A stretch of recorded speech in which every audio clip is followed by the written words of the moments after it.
Hello, my name is Vivian, and I'm a photographer at Vivid Focus Photography, or better known as Vivid Curiosity Photo Booths. And today, I'm going to tell you some questions that you should ask your photographer before the event comes. Now, I have done a lot of different events. I've done sports, weddings, birthdays, you name it. I think I've done everything, even including portrait photography for people and food. And there are really some questions that I really wish my clients asked me before the event happens. And I'm going to share 5 important questions that you should ask your photographer today. The most common questions that I get from my clients is, can I see your portfolio and how long have I been doing photography? Which are both very good set of questions, but here are some more. And I bet you've already thought about that even before inquiring about the photographer. So I'm going to leave those 2 specific questions out, and I'm just going to share with you some more questions that you can ask. The question number 1, do you upload all of the photos that you take during an event or only a limited amount of photos? Now, this is very important because a wedding from start to finish can take anywhere between 8 to 12 hours. Between those 8 to 12 hours, there are so many things that happen in between, and not asking your photographer how many photos you get for that entire day is a mistake.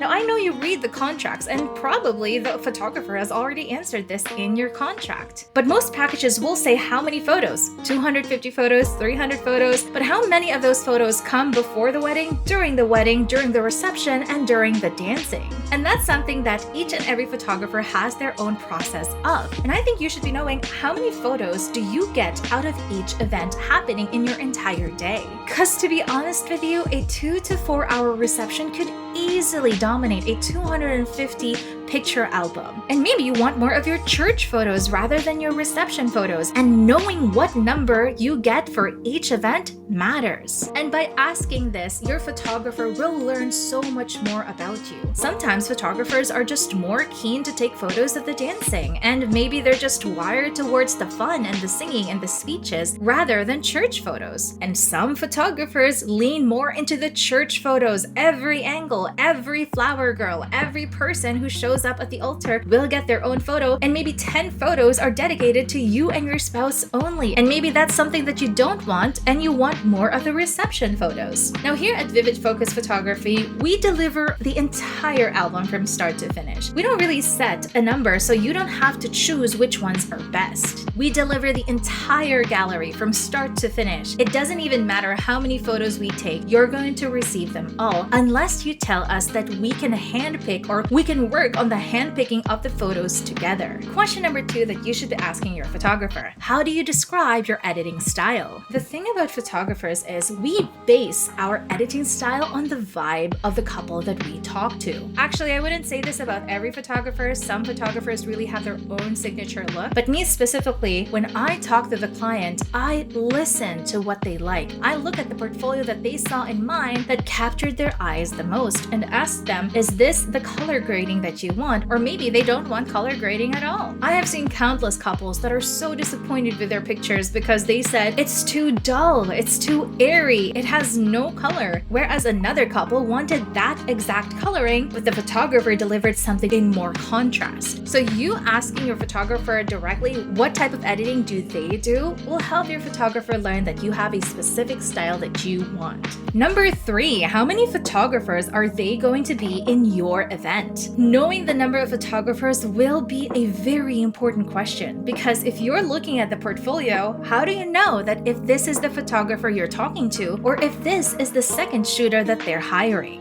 And I want you to remember this: when we as photographers hire a second shooter to assist us during the shooting, we claim 100% of their work as ours. Because in the end, we still booked the client and we still edit the photos in a way that would suit our style rather than just deliver the photos that are directly from the second shooter. We quality check that to maintain that specific style. But knowing how many photographers are there is important to know, because there are some events that I've attended that I know that gender is of utmost importance. An example would be if you were attending a bachelorette party. If you're speaking to a male photographer, maybe it won't work if you're going to a bachelorette party and would rather have a female photographer with them. And maybe the male photographer could be just on the sidelines, taking pictures of the overall environment, and the female could be with you. It really depends. Question number 4. What are your backup plans? Now, this varies from photographer to photographer, but I must say, I have been called upon as an emergency photographer because a photographer did not show up at the event. And that is something that you do not want to happen in the most important days of your life. Whether it's a birthday, whether it's a wedding, all of those are really significant events. Because if not, why would you be hiring a photographer in the first place? But what happens if they have an emergency and they cannot show up? Do they have backup plans? Now, us at Vivid Focus Photography, we do have backup plans, including backup cameras, backup lighting, backup equipment, as well as replacing us in its entirety if we cannot make it to an event for any type of emergency. They have my contact and they also have my emergency person's contact. And we make sure that someone will always arrive with the same quality that you trusted us with before your event happens. And last but not the least, number 5 is a question that just touches the heart of your photographer. What do they eat? Now, I want to be 100% real with you. We don't really expect you to feed us. We know that you paid for us to do photography and not to eat during your event. But having those little minute questions of just maybe we don't eat pork, maybe we only eat chicken, or maybe we need something that's gluten-free really helps us understand you as a person, and sometimes just simply asking us if we want to be included in the meal set or maybe vendor meals during your event gives us a really immense feeling of just becoming close with you. Not saying that if you don't feed us, we'll take worse pictures than we have, but it does warm our hearts up when we know that you think of us as people too. And those are 5 questions that you should be asking your photographer before your big day. Thank you so much for watching, and I'll see you again in the next video.